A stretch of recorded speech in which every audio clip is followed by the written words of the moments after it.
हमारे दांत क्या हैं?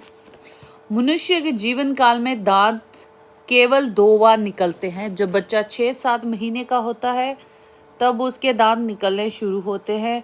इनमें दूध के दांत कहते हैं। 3 वर्ष की उम्र तक इनकी संख्या 20 हो जाती है।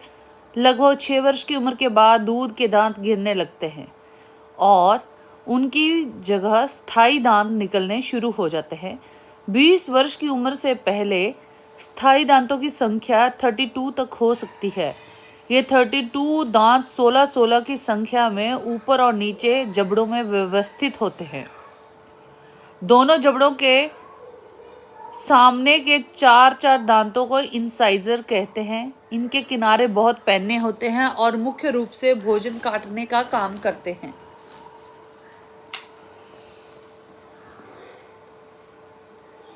इन 4 दांतों के दोनों ओर हर जबड़ों में एक एक नुकीला दांत होता है।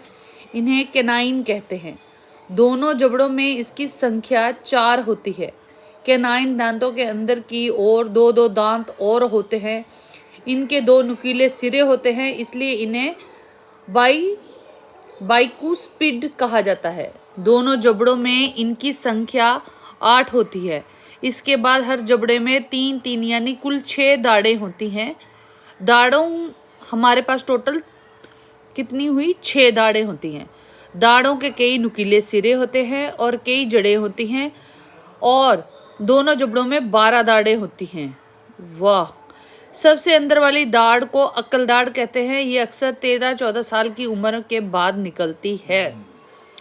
दाढ़ मुख्य रूप से भोजन चबाने का काम करती है। प्रत्येक दांत के 2 हिस्से होते हैं, मसूड़े और ये अक्सर 13-14 साल की उम्र के बाद निकलती है। दाढ़ मुख्य रूप से भोजन चबाने का काम करती है। प्रत्येक दांत के 2 हिस्से होते हैं। मसूड़ों के ऊपर निकले हुए हिस्से को क्राउन कहते हैं और मसूड़ों के अंदर दबे हुए भाग को दांत की जड़ रूट कहते हैं।